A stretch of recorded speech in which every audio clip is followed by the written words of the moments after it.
You guys know what today is, right? It's Tuesday. Really? So I know you guys have seen the kits where you get these two tools in the kit, and I know some of you are confused and you're wondering, what's the difference? Why do I need both? Do I need both? Should I buy one? Should I buy the other? What should I do? Well, I'm going to explain to you what the differences are. I'm going to explain to you whether or not you do need them both or if you need just one. And I'm going to show you exactly what they're used for. Coming up on Word One's How To's.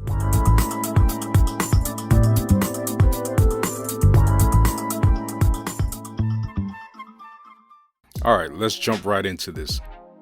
One is an impact driver. See, it's pretty. The other one is a drill. See, it's also pretty.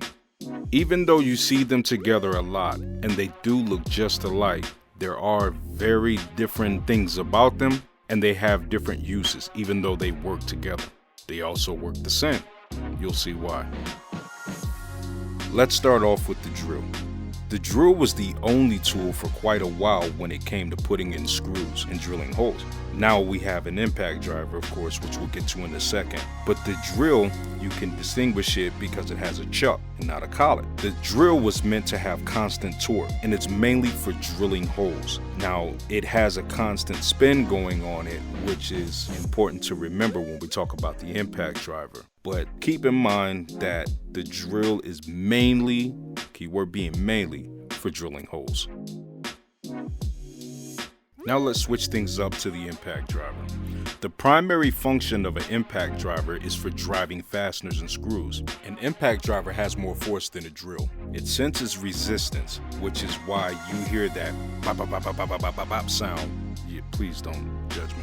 And the reduced force that's transferred to the arm is significantly different when holding a drill versus holding an impact driver. So with the impact driver, it's a lot less resistance on your arm. They can drive really big fasteners unlike a drill, which a drill could, but you'd be pushing it. And also it reduces cam out. Cam out is when your bit basically slides out of the grooves of your fastener.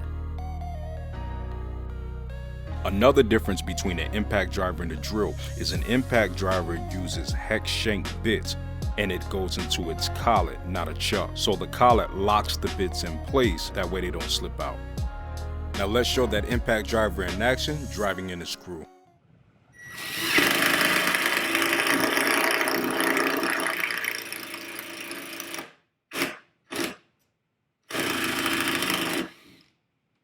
Did you hear that sound? That's the sound of the impact driver beating the screw into the wood as it drills it in. So it's doing two things at once. Once it senses the resistance, it's drilling the screw in a circular motion, but also it's punching the screw in as well, giving it added force.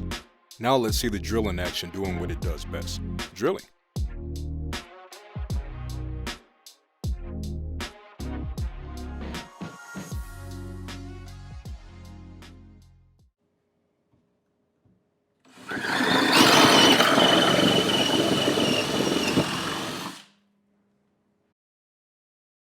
Okay, let's get straight to the point. You're going to use your drill to drill your holes, and then you're going to follow behind with your impact driver to drive your screws and fasteners. That reduces the chances of you splitting the wood whenever you're driving screws and fasteners into your projects. And if you're drilling in the metal, definitely want to pre-drill first. You can ruin a lot of fasteners by not doing so. So now we've established that a drill is for drilling and an impact driver is for driving screws, and why each tool is fit specifically for those two jobs. Okay, so here's where it gets confusing with these two tools, because both tools can perform both tasks. So now we're going to drive in some screws using the drill. We're going to start on speed setting 1 and then go up.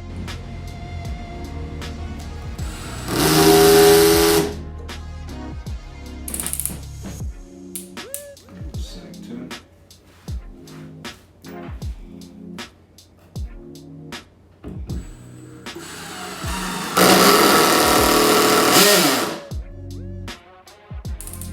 Setting 16.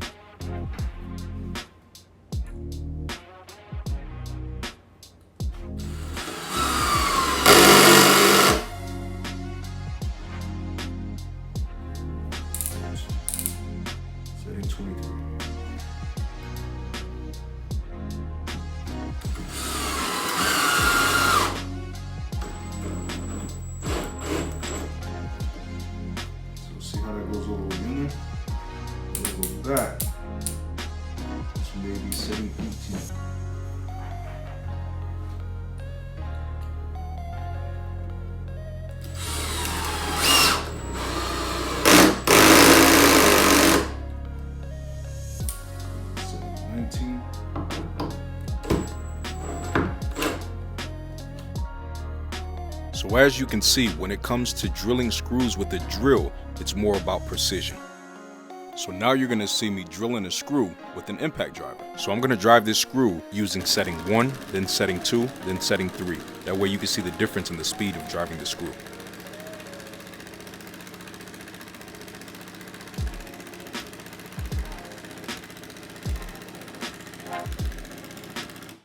I hope you're enjoying the content. If you are, I'd really appreciate it if you smash the like button. It helps the YouTube algorithm to boost this channel up. That way we get more views and I can put out more content like this. Also, hit that subscribe button and tap the bell for notifications. That way you know whenever I'm posting new content.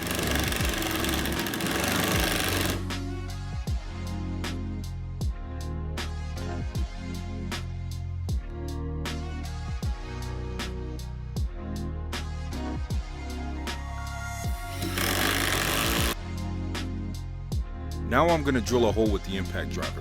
If you notice, it's going to drill the hole in pretty good speed, but also it's not going to be as clean of a cut as it would be if I used the drill. I know it was a lot to digest, so I know the questions that's on your mind right now is, do I need them both? And if not, which of the two should I get? My answers to you is, yes, you do need them both. And if you only had to get one, which one would you get? It depends on what you're using it for. Now, the impact driver, if you're just plowing through some materials and you're just go, hey, the impact driver, it'll get you all the tasks done, especially if you have self-tapping screws. But if you need a little bit more precision and you actually are trying to put a little bit more delicate care into your work, then I would say go with the drill, because when driving in screws and fasteners with the drill, you can level them off a whole lot better and it doesn't require more additional bits in order to get the job done as you would in an impact driver. So I would say get them both. And if you want to just have good practice in doing what you're doing and building your way up to doing quality work, then definitely both. Use your drill to drill your holes, and then use your impact driver to come behind and drive your fasteners and screws. Get good quality work every time, and you don't risk ruining your material. See you guys on the next one. I'm Word One.